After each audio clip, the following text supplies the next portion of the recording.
Freshman Representative Ilhan Omar has admitted that the recent protests and riots and rebellion and revolution, it's not just about police brutality. It's not just about reforming the criminal justice system. Actually, what it is about, in her own words, got to give her points for honesty, is overturning, dismantling the entire system. As long as our economy and political systems prioritize profit without considering who is profiting, who is being shut out, we will perpetuate this inequality. So we cannot stop at criminal justice system. We must begin the work of dismantling the whole system of oppression wherever we find it. So she wants to dismantle the entire system of oppression wherever we find it. That's what gives her the out to pretend she's just talking about some narrow thing. But she's already said she's talking about the U.S. economy and political systems. It's not just some little tweak here, some little problem with the system. She wants to overturn the whole damn thing. And believe it or not, that's not even the most radical thing that one of these lefties said yesterday. We'll get into all of it. I'm Michael Knowles. This is The Michael Knowles Show.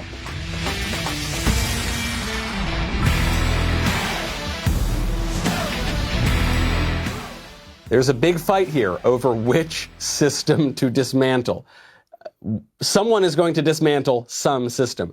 First, though, I've got to answer the previous question we asked yesterday, which is Kayleigh McEnany the best press secretary of all time? And if so, what should her nickname be? My favorite answer came from Andrew, which is Kayleigh making them Dems go crazy. It's a little forced, but it's okay. I like the points for creativity. Question for today. We are talking about some seriously misleading headlines. So in your opinion, what is the most misleading headline of 2020? It occurred to me last night, some people read the New York Times and actually believe it. So I'd like to know your thoughts on the most misleading headline. At least Ilhan Omar is honest. You got to give her points for honesty. I bet there are a lot of Democrats right now in the House and who are running for office who are not admitting that their real goal is to dismantle the entire system. And yet that has been the goal of left-wingers, at least on the hard left, since at least the 1960s, maybe even earlier than that. The issue here is not even that conservatives should be so shocked and outraged that Ilhan Omar wants to dismantle our system. We already know she wants to do that. We already know the left has embraced Black Lives Matter, which is an openly, avowedly Marxist institution that doesn't just want to destroy the police station or the fire department. They want to destroy the, quote, Western prescribed nuclear family. So we shouldn't be surprised. Well, the reality that we've got to face is that one of two systems will be dismantled.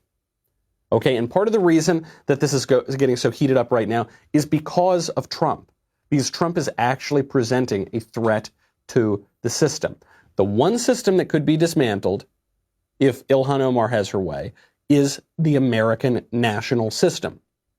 Our system, not just of criminal justice, but our economy. They're trying to totally upend that with legislation like the Green New Deal, for instance, $93 trillion, creates jobs guarantee programs, creates massive redistribution of wealth, creates reparations for slavery, totally upends the system.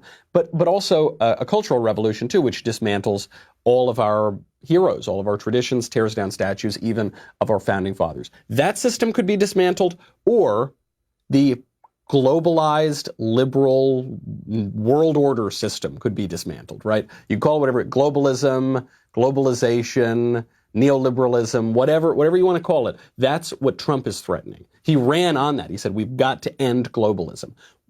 Those two systems are on a collision course. And so now it's getting hotter and hotter. People want to tear those down. Trump's been very honest about wanting to tear down globalization. And Ilhan Omar is being honest about wanting to tear down the American national system. And the left is lining up basically behind Omar. They might talk a little softer than her, but that's who they're backing. And the right had better line up behind Donald Trump. We should be honest about that when we talk about justice, when we talk about compromise, when we talk about cancel culture, okay? Because we are not on an even playing field here. I'll give you an example. Ilhan Omar, an elected U.S. representative, has said she wants to dismantle the system. I don't know why we still allow her in Congress. I don't know why we still allow her in the United States. It's an outrageous statement to make, and we should kick her out. If you don't like this country and you want to completely overturn it, then get out. We don't want you here. Go away. We want you if you like America and you want to help build America up. If you want to tear America down, go away. Bye-bye. See ya. But her comment was not even the craziest comment made yesterday on the internet.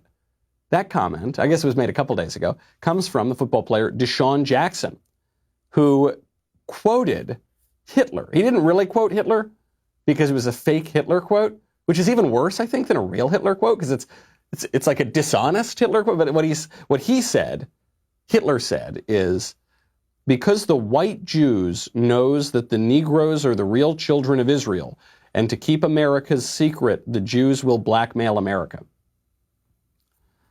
Now, this idea that this fake Hitler quote is espousing, that Deshaun Jackson is espousing, is one that has become popular in certain black nationalist circles, which is this idea that black people are the real Jews and the Jews are the fake Jews. And it's a sort of odd theory. I've spoken to people who preach about this sort of thing on the street, and it's always an entertaining time, but not very convincing. An incendiary quote for a public figure to make. Finally, he got a little bit of pressure that he apologized. Even his apology, kind of weak sauce.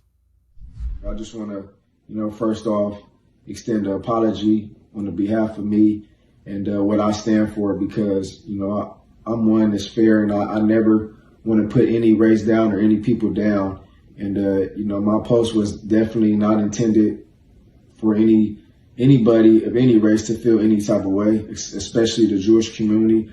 When I posted what I posted, I definitely didn't mean it to the extent that you guys took it. And I just wanted to let you guys know that I'm, very apologetic. And I just want you guys to understand that it never was intended to be, to put any race down or any religion down. I post things on my story all the time, and, I just probably shouldn't have never posted anything that Hitler did, because Hitler was a bad person, and I know that. And, I was just trying to uplift, African Americans and slavery and, just enlighten my people. So he did say one true thing in the apology, which is that Hitler was a bad person. He did. That's so big of you to concede that, Deshaun, that Hitler was a bad person. But of course, nothing else he said makes any sense. What do you mean? You posted a quote that you thought was from Hitler, talking about how the evil white Jews are blackmailing America, and they're not even the real Jews. But you didn't mean that to be offensive toward any group of people or put down any race of people, right? I mean, that's hard to believe that. And then even when he says, I didn't mean it in the way that you're taking it. Well, it's like our fault? It's the people's fault that we objected to this guy posting a Hitler quote? And then he posts this video apology, which doesn't make any sense, and he'll get away with it. It won't matter at all. He will face absolutely no consequences. Do you remember when the Oklahoma State football coach, just a few weeks ago, had the audacity to be seen in a photograph wearing an OAN shirt, a shirt of his favorite cable news station, and he almost lost his job for that, and the Oklahoma State football team almost fell apart because of that, because that was so outrageous and politically incorrect to watch a cable news channel? That's how he was treated. It was an international incident, practically. And yet, Deshaun Jackson, talking about how much he admires Hitler with a fake Hitler quote, there will be no problem. He'll be fine. He'll face no consequences. There's a double standard here, okay? The double standard is political. Now, the political question here is a racial one, because the Democrats obviously exploit race all the time, so it ties in with that as well. But it is ideological. Don't forget, Black Lives Matter is a Marxist organization that uses race. But primarily what they're talking about is not even racial issues. Primarily what they're talking about is old school ideological Marxism. Another example of this, in Contra Costa County, California, the city government permitted a giant Black Lives Matter mural to be painted on the sidewalk. Think about how offensive this is. I'm not saying that the government doesn't have the right to do this. I'm not saying that Ilhan Omar doesn't have the right to go out and say she hates America and she wants to dismantle the entire system, specifically the political and economic systems of America. I'm not saying they don't have the right to do that, but they shouldn't do that, and we should not tolerate that, because Black Lives Matter is Marxism, and we should not permit Marxism to take any sort of hold in our society. But the government does that, and so a couple citizens decided to take this into their own hands, Nicole Anderson and David Nelson, and they went out and they just painted over the Black Lives Matter sign. If someone came out onto my sidewalk and painted "Marxism is really good, yay communism," I would be very tempted to paint over that sign as well. And that is exactly what is conveyed by the phrase Black Lives Matter, which, as we've talked about almost ad nauseum, does not mean Black Lives Matter. So they go do this. Maybe they shouldn't have done it. You know, the city government has the right to commission a mural, even if it's a politically insane mural. And what do you think happened to them?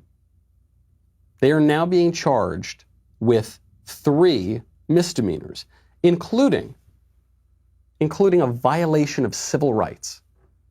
Now, you might say, okay, they should get some charge for defacing a government thing, or they should get a charge for defacing a mural, or violating civil rights because you won't let a Marxist slogan be written on your city streets? Deshaun Jackson gets to go out and quote fake Hitler, no problem, because that is absolutely fine according to the dictates of the left. Because of who he is and the type of candidates that he supports and the type of ideology he supports, he gets away even with quoting Hitler. No violation of civil rights there. But if you go out and paint over that mural, you are charged with that. This raises questions about cancel culture. Yesterday when I came out and I said that Ilhan Omar has no place in Congress and frankly no place in America if she wants to overturn our entire system, a lot of people came to me and said, Michael, this is an example of cancel culture. You're just a cancel culturer, a canceler on the conservative side. How do I put this bluntly? It is not cancel culture to cancel people who cancel culture. I understand that sounds like kind of confusing. There's this Chesterton phrase. He goes, there's a thought that stops thought, and it's the only thought that ought to be stopped. It's part of the reason why I think it's a good idea to have an amendment to permit laws against desecrating the American flag, because there is a thought that stops thought. When you use the First Amendment to burn the symbol of the country that gives you the First Amendment, to burn the symbol of the country that gives you the First Amendment, that is incoherent. You are symbolically threatening the very rights that you are invoking. The same thing here with Ilhan Omar in Congress. I'm sure she got elected democratically. I'm sure that she has the right to make her abhorrent and disgusting speech. But it doesn't mean we should tolerate that, okay? Politics has to have form and substance. So there's the form, yes, we have the right to say things, but then there's the substance. You ought to say good things. You ought to say correct things. And when you say things that are abhorrent, we have the right to object to those things.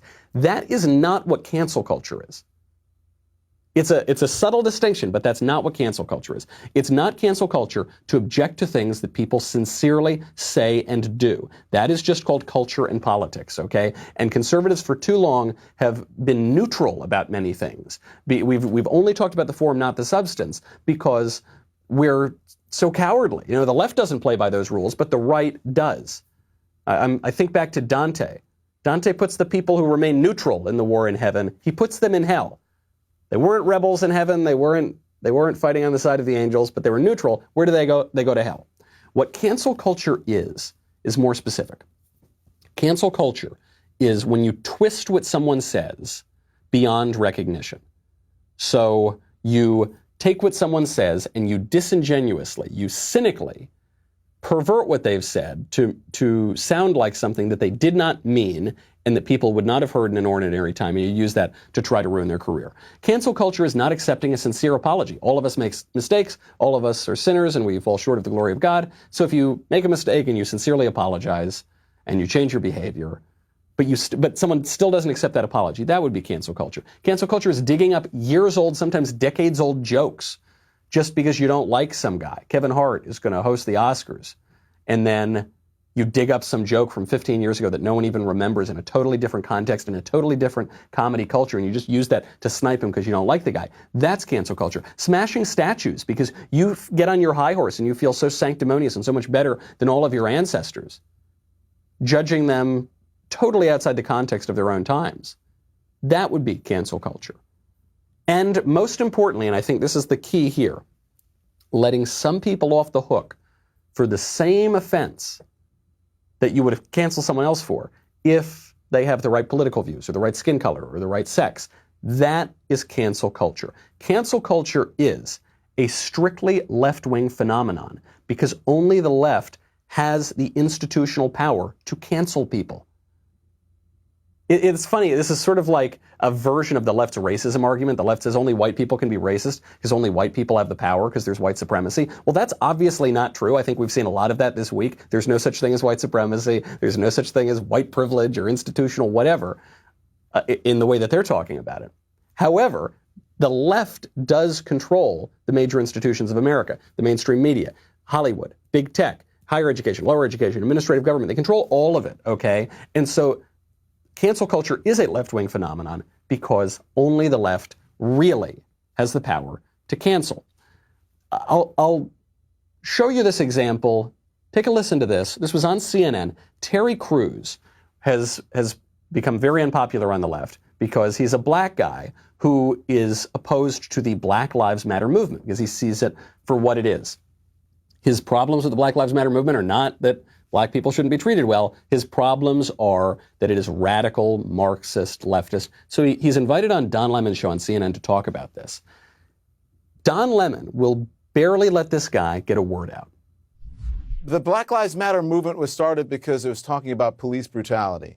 If you want an all Black Lives Matter movement that talks about gun violence in communities, including, black communities, then start that movement with that name. But that's not what Black Lives Matter is about. It's not an all-encompassing. So if you're talking about, if someone started a movement that said, cancer matters, and then someone comes in and said, why aren't you talking about HIV? It's not the same thing. We're talking about cancer. That's not a very good analogy. I don't know if you caught that. What Don Lemon is saying is that Black Lives Matter refers explicitly to police brutality. You know, that totally widespread systemic scourge that's totally real, not overhyped by people in the media like Don Lemon. He says it refers to police brutality, not other killings of black people. So you can't talk about how very, very few unarmed black men per year are killed by police and many, many more black people are killed by criminals in their own neighborhoods. And BLM's mum on that. You can't say that because we're only talking about police brutality. It would be as if you had a cancer matters and then you started talking about some other disease. But the thing is, Black Lives Matter claims to talk about black lives. It's not called Police Brutality Matters. It's not called Reform the Cops. It's called Black Lives Matter. So it's completely legitimate to say, wait, you only care about this very small number of black lives, but you don't care about the vast majority of black lives that are lost to crime in their own neighborhoods. Don Lemon, I don't think he's so thick-headed as to not understand that. So I don't actually want to give him the benefit of the doubt because that will make him seem dumber than I think he is. And the rest of his interview, I think, shows how cynical the guy is being. Because finally, he runs his mouth. Terry Crews finally starts to get a word in that smacks down Don Lemon's point. And what does Don Lemon do? He jumps right back in and shuts him up.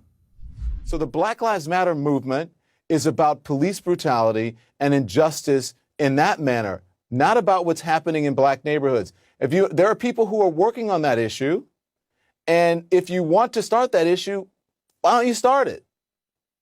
Do you understand what I'm saying? But when you look at the organization, police brutality is not the only thing they're talking about. I know that. I agree, but that's not what the Black Lives Matter movement is about, Terry.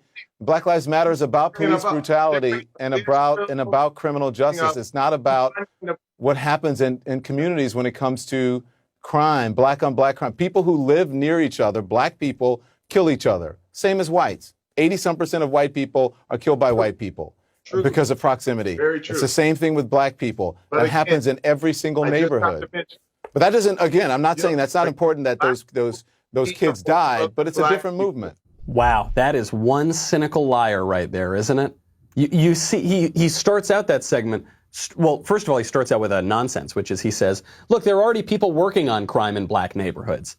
So if you want to do that, start that. Well, why would you start it if people are already working on it? Because no one's actually working on it. But beyond that, he says, Terry Crews comes out and says, I'm talking about the organization which talks about things that are very different from police brutality, like dismantling the nuclear family, like upending our social order. And as he's saying that, Don Lemon says, I know that, Terry, but that's not what police brutality, that's not what Black Lives Matter is about. Beep, boop, beep, boop. He actually says, I know that the organization is not about police brutality, but the organization is about police brutality. He immediately contradicts himself, and then he just filibusters. Then he just says words to talk over Terry Crews, because heaven forfend, Terry Crews gets the truth out about this radical organization.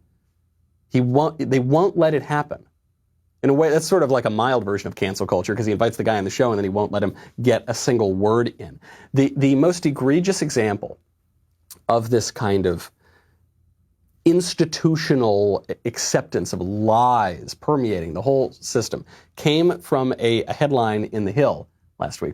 Headline: Phoenix protesters demand body cam footage after police kill man in parked car.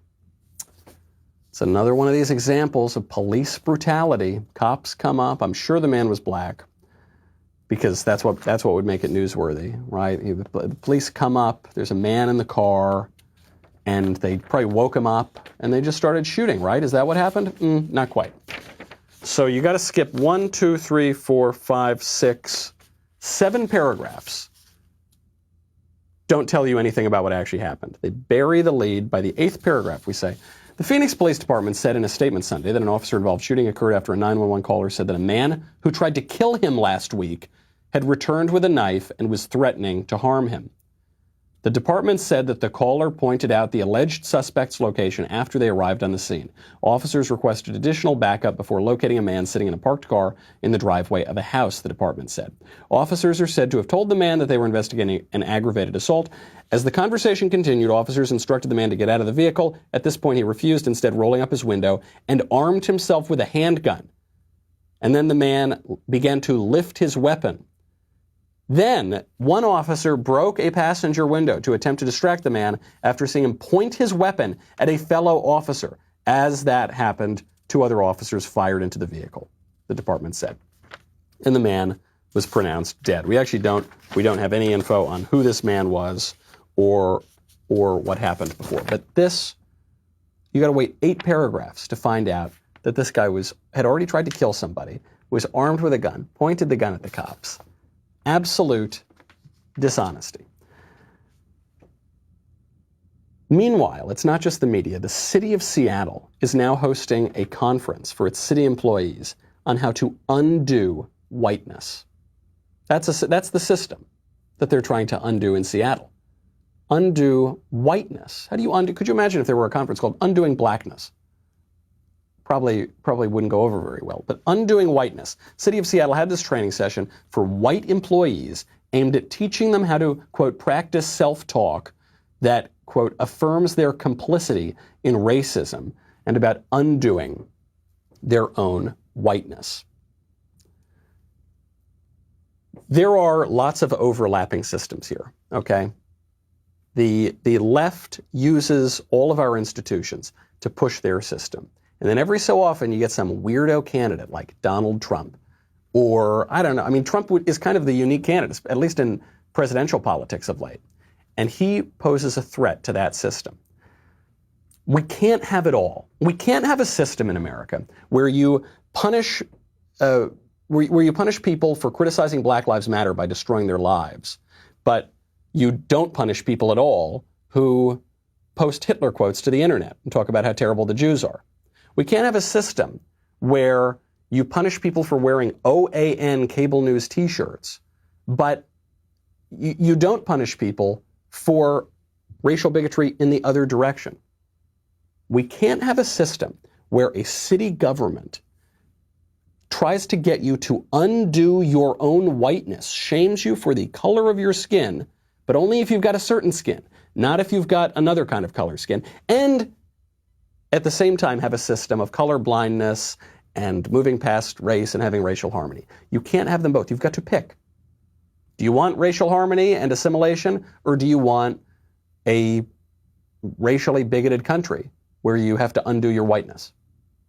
You've got to pick. Do you want a system of globalization and neoliberalism where we have essentially a one-world government system that comes out of a one-world economic system? Or do you want a system of nation states?